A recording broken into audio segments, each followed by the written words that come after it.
जय हिंद दोस्तों, आप सभी का स्वागत है आपका अपना YouTube channel Jha exam page पर। दोस्तों, आज के इस वीडियो में हम इन्वर्स पर आधारित कुछ क्वेश्चन लेकर के आए हैं ब्रह्मांड से।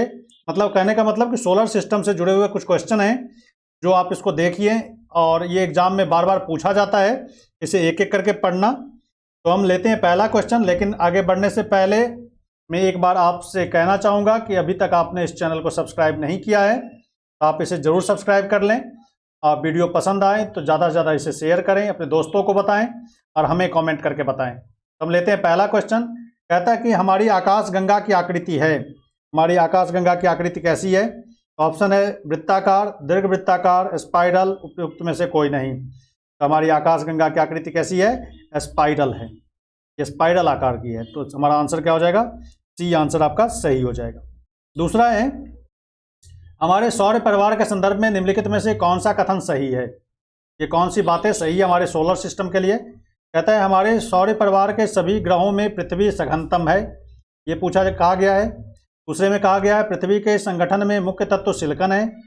तीसरा कहा गया है सूर्य में सौर परिवार के द्रव्यमान का 75% अंतर्विष्ट है। चौथा कहा गया है सूर्य का व्यास पृथ्वी के व्यास का 190 गुना है। तो इसमें से कौन सी बात सही है हमारे सौर परिवार के संदर्भ में? तो ये हमारे सौर परिवार के सभी ग्रह पृथ्वी में हमारे सौर परिवार के सभी ग्रहों में पृथ्वी सघनतम है, ये बात बिल्कुल सही है। तो ए आंसर आपका सही होगा, ए के साथ हम लोग चलेंगे। नेक्स्ट क्वेश्चन है, निम्नलिखित में से कौन सा ग्रह सबसे कम समय में सूर्य का चक्कर लगाता है?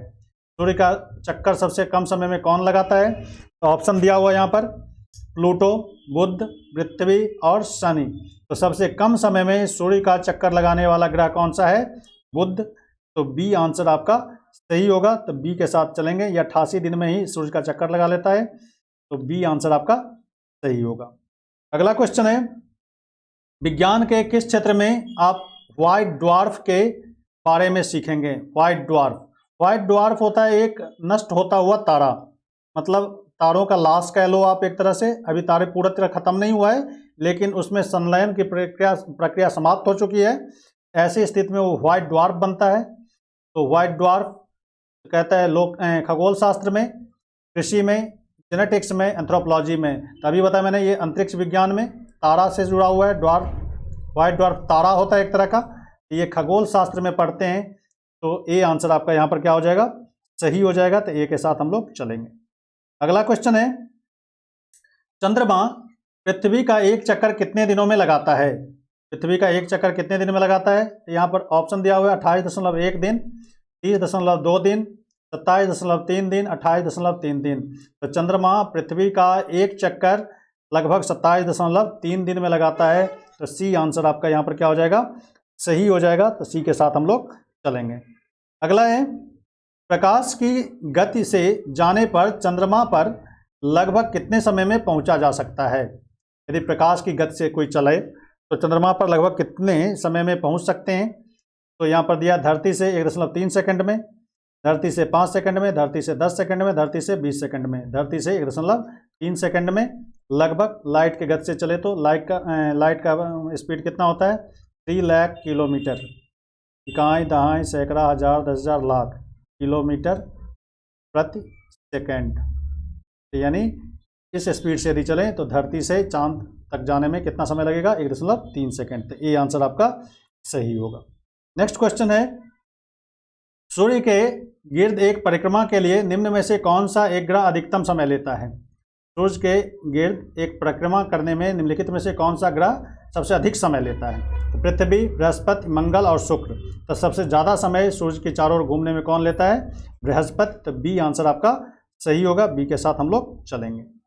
नेक्स्ट क्वेश्चन है, एक ग्रह के दिन का मान और उसके अक्ष का झुकाव लगभग पृथ्वी के दिन मान और झुकाव के समतुल्य होता है, ठीक पृथ्वी के समान हो। ऐसा कौन सा ग्रह है?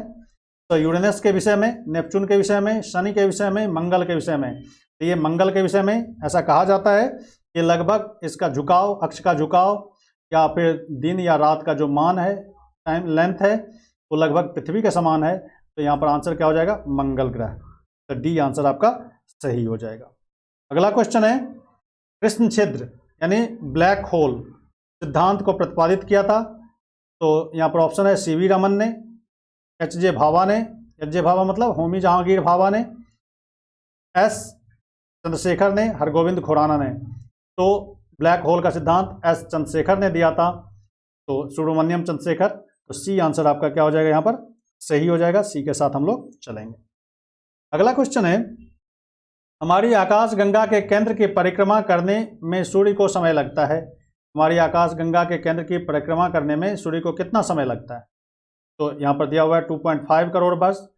यहाँ पर दिया हुआ है, अगला क्वेश्चन दिया हुआ है 10 करोड़ वर्ष। अगला ऑप्शन है 25 करोड़ वर्ष, फिर है 50 करोड़ वर्ष। तो सूर्य को अपनी आकाशगंगा में चक्कर लगाने में, एक पूरा परिक्रमा करने में कितना करोड़ वर्ष लगता है? 25 करोड़ वर्ष। तो सी आंसर आपका क्या हो जाएगा, यहाँ पर सही हो जाएगा। सी के साथ हम लोग चलेंगे। अगला है, इसमें पृथ्वी के अलावा अन्य जीवन की संभावना है क्योंकि वहाँ का पर्यावरण जीवन के लिए बहुत ही अनुकूल है। कहता है पृथ्वी के अलावा अन्य जीवन की संभावना कहाँ पर है? बृहस्पति, मंगल, यूरोपा बृहस्पति का चंद्रमा, और चंद्रमा पृथ्वी का चंद्रमा, यूरोपा है एक बृहस्पति का चंद्रमा, मंगल बृहस्पति। तो यहाँ पर मंगल ग्रह जो जहाँ पर जीवन की संभावना बन सकती है, तो बी आंसर आपका यहाँ पर क्या हो जाएगा, सही हो जाएगा। बी के साथ हम लोग चलेंगे। अगला क्वेश्चन है, सौर परिवार का सबसे छोटा ग्रह कौन सा है? तो सौर परिवार का सबसे छोटा ग्रह प्लूटो, मंगल, शुक्र और बुध। यहाँ पर आप बुध लगाएंगे क्योंकि प्लूटो को हटा दिया गया है प्लैनेट की श्रेणी में से। ये इसको ड्वार्फ प्लैनेट कहते हैं, DWARF, ड्वार्फ प्लैनेट। तो हमारा क्या हो जाएगा, बुध। यहाँ पर आंसर सही हो जाएगा। वैसे यदि प्लूटो को रखें तो फिर प्लूटो हो जाएगा इसका आंसर। अगला है, यह किसने प्रतिपादित किया कि सूर्य हमारे सौरमंडल का केंद्र है और पृथ्वी उसकी परिक्रमा करती है? ये किसने बताया? मतलब कहने का मतलब हमारे सोलर सिस्टम के बारे में जो जानकारी दी थी सबसे पहले किसने दी थी? ऑप्शन है न्यूटन, गैलीलियो, पाणिनी और कॉपरनिकस। तो कॉपरनिकस का नाम इससे जुड़ा हुआ है कि उसने प्रतिपादित किया कि सूर्य सौरमंडल के केंद्र में है और पृथ्वी इसकी परिक्रमा करता है। ये सबसे पहली बार किसने बताया? कॉपरनिकस ने। हमारा आंसर क्या हो जाएगा, डी आंसर सही है। अगला क्वेश्चन है, सी ऑफ ट्रैंक्विलिटी कहाँ पर है? सी ऑफ ट्रैंक्विलिटी बार बार पूछा गया है। सी ऑफ ट्रैंक्विलिटी कहाँ पर है? सी ऑफ ट्रैंक्विलिटी चांद पे है, याद रखना। सी ऑफ ट्रैंक्विलिटी चांद पे। डी आंसर आपका सही होगा। सी ऑफ ट्रैंक्विलिटी मतलब धूल का एकदम शांत सागर है, इसी को सी ऑफ ट्रैंक्विलिटी कहते हैं। धूलों का सागर कह सकते हैं। ये कहाँ पर है? चांद पे। तो डी आंसर आपका सही हो जाएगा। डी के साथ हम लोग चलेंगे। अगला क्वेश्चन है, उल्का मेटोर है, क्या है उल्का?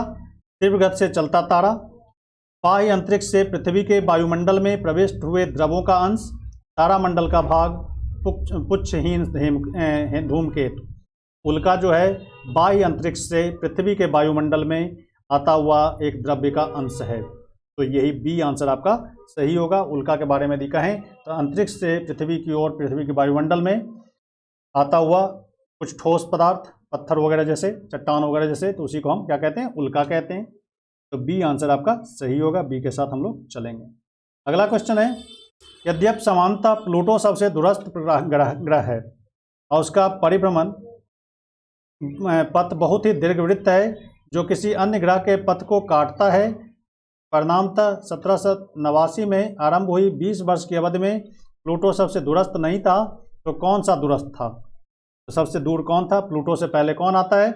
ये यानी सौरमंडल का यदि हम अब देखें तो प्लूटो से पहले कौन सा आता है? तो नेपच्यून। तो हमारा आंसर यहाँ पर क्या हो जाएगा, नेपच्यून। जब तक प्लूटो नहीं पता के बारे में नहीं पता था तो सबसे अंतिम छोर पे कौन था? नेपच्यून। तो डी आंसर आपका यहाँ पर सही हो जाएगा। डी के साथ हम लोग चलेंगे। अगला क्वेश्चन है, ग्रहों के बारे में निम्न में से क्या सत्य है? ग्रहों के बारे में इनमें से कौन सा स्टेटमेंट सही है? पहला, ये प्रकाशहीन होते हैं किंतु चमकते नहीं हैं।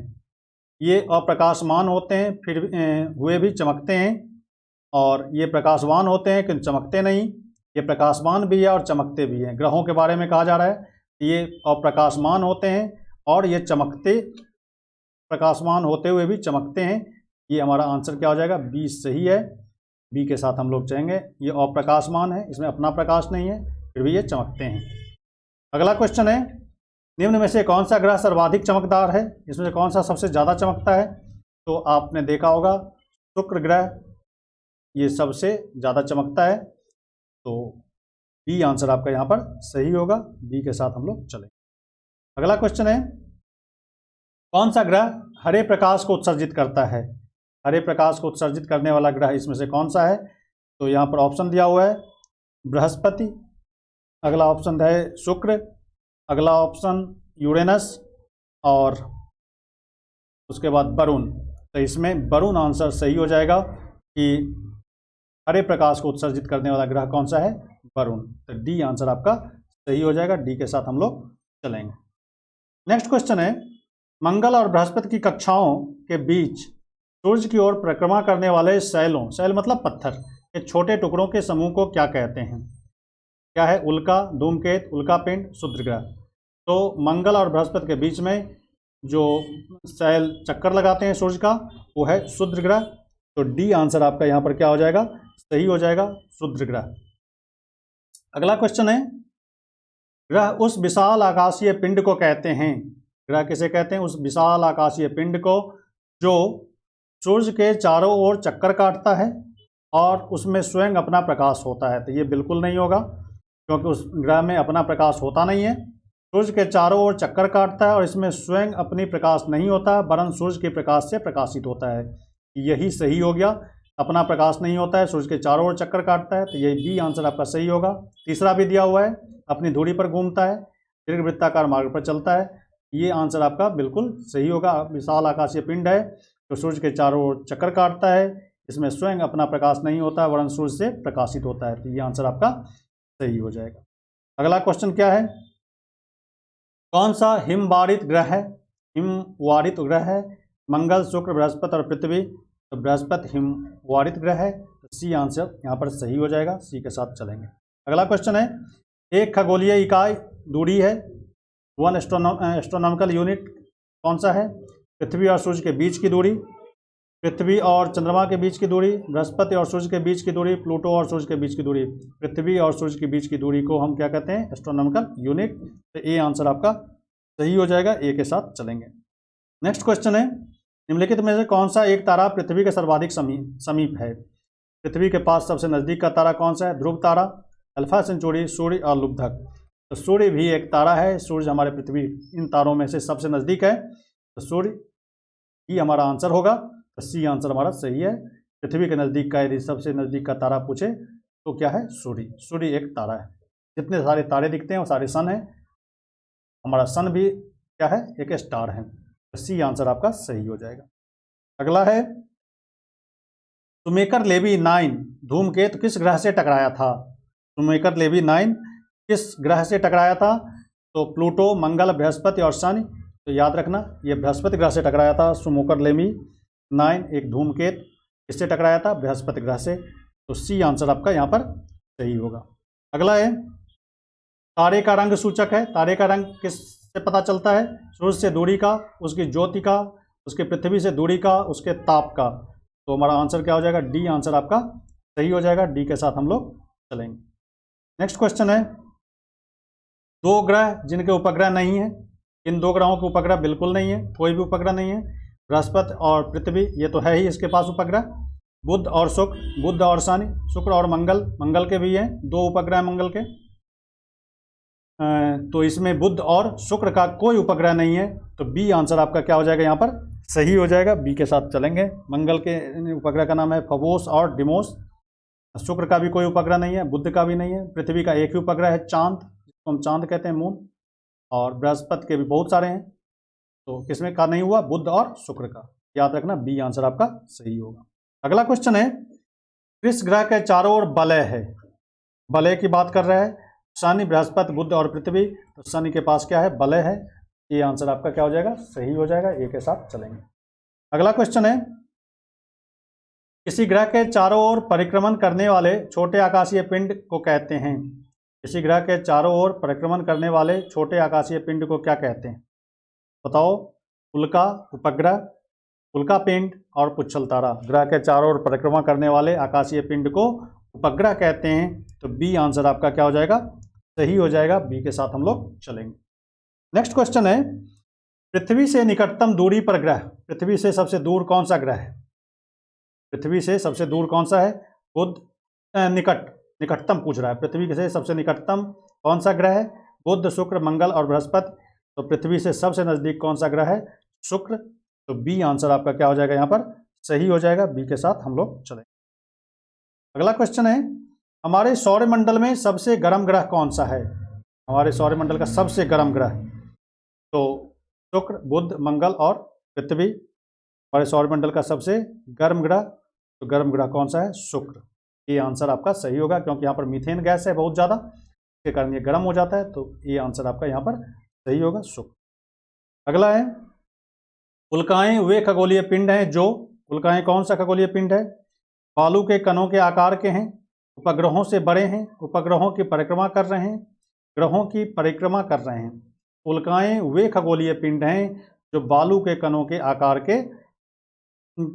के हैं। तो हमारा आंसर क्या हो जाएगा? ये आंसर आपका सही है। ए के साथ चलेंगे, ए के साथ सही आंसर होगा यहाँ पर, तो ये सही है। अगला क्वेश्चन है, निम्नलिखित में से किस ग्रह का अक्षीय झुकाव सबसे अधिक है?